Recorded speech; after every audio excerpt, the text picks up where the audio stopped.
It's engine number 11, the gas hydrostat locomotive, built by Plymouth in the 60s. It's a little 5-tonner, and it's pulling the wheat sprayer flat car. One of those former Baraboo, Wisconsin Army flat cars. It's just a little farming tank on the back and the sprayers fold ups.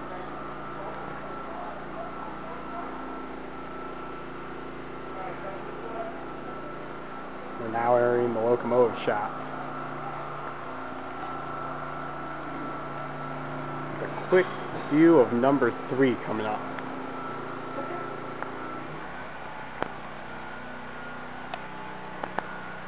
More supplies here on this cart. There's the weed sprayer from behind. Out there you can see number 7 and the Fairmont speeder. The Quincy and Torch Lake. The one that has the remains of a cab on it is Quincy and Torch Lake number 3. We've got a frame. You can see the frame right here. You can see all the weld marks on it. It just wasn't built heavy enough for the type of snows that they have up in the UP. Sir?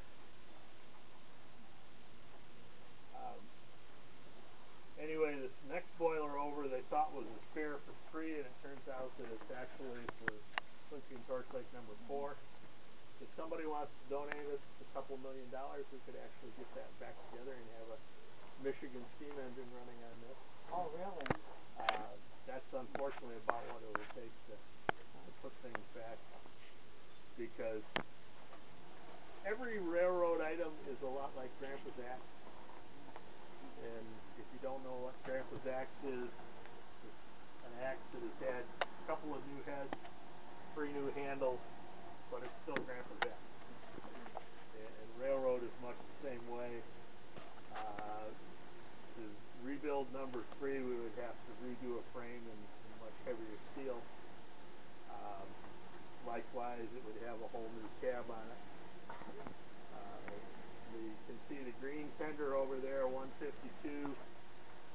That one was for a while called number 2. You'll see the rest of the engine out that way. Number 5 is the small diesel that we used to use before we got number 11. The flat cars here all came from the same ammunition depot in Baraboo.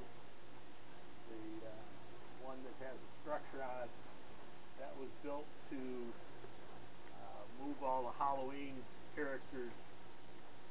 There are a whole lot of them that are out on the tracks during Halloween season, and so that was built to go along and put them on and bring them back here to store them for the winter.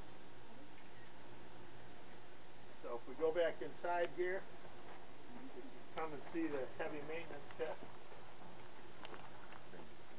There's number 5 back there. That's a regular diesel mechanical. 12-ton Plymouth. Late 50s, early 60s, I believe. Very rare. Barely runs anymore. And 152's tender is behind it. Going into the machine shop now.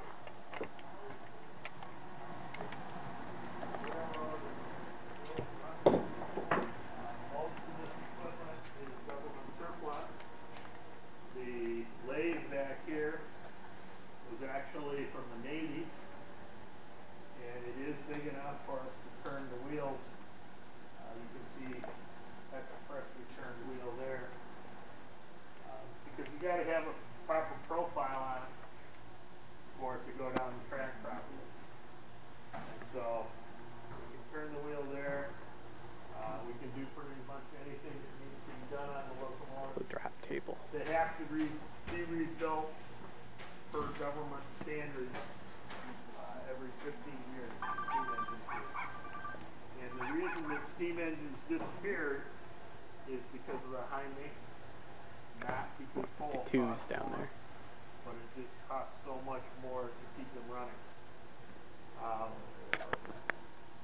My wife's grandfather was superintendent of motor power up on the LS&I, which is a railroad up in the UP. finally got enough diesels to run pretty much the entire year with just diesels. At the end of his diary for that year, the railroad made $7 million because of my diesels and the my is underlined. He was very proud of the fact that they made money that year. But he literally had worked for Chicago Northwestern and was hired before the war to bring diesels to the LS&I. But the war got in the way, and they ended up running steam engines all the way. They got their first diesels in 1949 and had enough of them. I think it was about 59 by the time most of the steam engines were put away. And actually, there, as a percentage of available engines, there are more of his steam engines around now